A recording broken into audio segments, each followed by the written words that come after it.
I travel a lot for work, different cities, different hotels. After a while, they all start to blend together. The same beige walls, same cheap art prints, same hum of the air conditioner that's either too cold or barely working. But that night, I'll never forget. It was the first week of November 2022. I had just flown into Chicago for a 3-day conference. The company had booked me into a mid-range hotel downtown. Nothing fancy, but decent enough. I checked in around 8:30 p.m., exhausted and starving. The hotel room was on the 9th floor. I remember it had a huge window that overlooked the opposite building across the street. It was another hotel, or maybe even an apartment complex. You could see directly into some of the rooms if the curtains were open. At first, I thought it was kind of interesting. I even joked to my friend on the phone that it felt like I was living in one of those Rear Window movies. But then, I noticed him. He was standing directly across from my room, one floor lower, maybe the 8th floor of the building opposite me. At first, I thought he was just another guest, but something about the way he stood there, it didn't feel casual. He wasn't moving, he wasn't on the phone or watching TV, he was just standing. Facing my window, at first, I brushed it off. Maybe he was looking at the city view like I had been a few minutes earlier. I closed my curtains halfway, ordered takeout, and turned the TV on. But a few minutes later, curiosity got the better of me. I peeked through the curtains again. He was still there. Same spot, same posture, just standing. The next night, I get back late from a conference dinner, maybe around 11:15 p.m. When I walked into my room and dropped my keys on the table, something made me glance at the window again. And there he was. Same man, same room, same stance. This time though, the lights in his room were off, except for the faint blue glow of a TV screen that flickered just enough to illuminate his outline. He was just facing my room again. I stood there for a solid minute watching. My stomach started to twist. The only thing separating us were 2 panes of glass and the empty street. I told myself I was overreacting.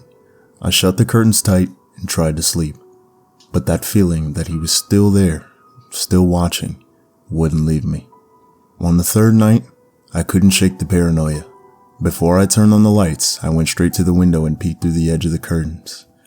And there he was, again. But this time, he wasn't standing. He was sitting in a chair, and he had something in his hand, a camera. It wasn't a phone. It was a small black handheld camera with a red light blinking faintly. I remember the way my heart dropped. He was filming me. I stumbled backwards, my mind racing. Maybe I was imagining things. Maybe it was a reflection. I grabbed my phone and zoomed in through the glass. No, I wasn't wrong. The lens was pointed directly at my room. That night, I barely slept. Every sound in the hallway made me jump. Every flicker of the light made me think someone was outside my door.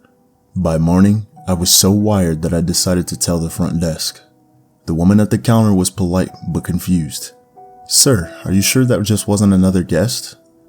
I showed her the photos I took from my phone, grainy, but you could clearly see that the shape of a man was across the street. The camera pointed forward. She frowned. "That's the Birchmore building. It's actually mostly offices. Only the top floor has apartments." My stomach turned. Offices? Not hotel rooms? She promised to contact the building security and look into it. I left for my meeting, trying to forget the whole thing. But when I came back that night, the lights in his window were on again. And this time, he wasn't standing by the window. He was closer, pressed against the glass, hands flat, smiling. That night, I decided to call the front desk again, this time from my room. I told them I wanted to move to a different side of the building. They agreed immediately and said someone would bring a key card up in a few minutes. While I waited, I sat on the edge of the bed trying not to look at the window. But then my phone buzzed, an unknown number. I almost didn't answer, but something about it made me pick up. "You shouldn't close your curtains," a man's voice said. My blood ran cold. It wasn't possible. He couldn't have my number. "Who is this?" I demanded. There was a pause. Then, "You look better in the dark." The line clicked dead. I dropped my phone and ran to the door, yanking it open just as the staff member arrived with my new room key. I didn't say a word. I just grabbed my bags and I left. They moved me to the 11th floor facing the opposite direction. No buildings, just an empty city view. I double-checked the locks, shoved the chair under the handle, and pulled the curtains tight. For the first time in 3 nights, I felt almost safe, until around 2:30 a.m. A faint tapping sound woke me up. At first, I thought it was the radiator or maybe someone next door, but then I realized it was coming from the window. 3 slow taps, then silence. I hesitated, heart pounding, slowly. I got up and went to the curtain, and then I froze.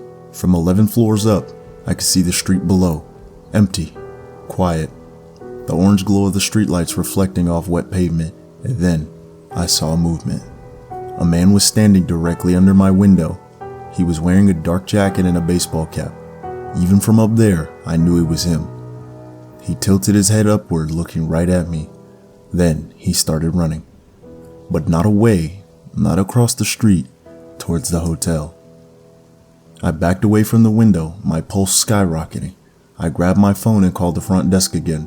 "Someone's outside. He's coming in. Call security."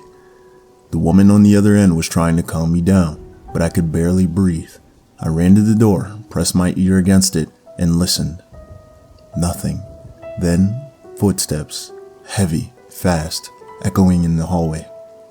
I yanked the chain lock across just in time to hear the sound of someone trying my handle. Tap, tap, tap. 3 soft knocks. "Let me in," a low voice said. I froze. He was right outside my door. "I just want to talk," he whispered. "You shouldn't have switched rooms." My whole body locked up. I didn't move, didn't breathe. Then, from the hallway, I heard another sound. The ding of the elevator opening. Voices. "Security!" The footsteps outside my door started to fade fast, then turned into running. Security searched the floor. They found the emergency stairwell door ajar, leading all the way down to the street, but no one saw where he went. When the police reviewed the footage, it was even worse. He had entered through the back service door just minutes before I saw him from the window. Somehow, he'd gotten past the lobby unnoticed, walked straight into the elevator, and pressed the button for the 11th floor. When they asked for the Birchmore building staff across the street about him, no one matched his description. The office floor had been empty for months. No tenants, no workers, no cameras installed. It's been over a year. I don't travel alone anymore, and I don't stay in hotels with the street-facing windows. Because every now and then, when I close my eyes, I can still see him standing there, framed in that opposite window, watching me with that faint, glassy smile. And sometimes in the middle of the night, when I can't sleep, I swear I can hear 3 slow taps on the glass. You never realize how exposed you are in a hotel room until someone decides to watch.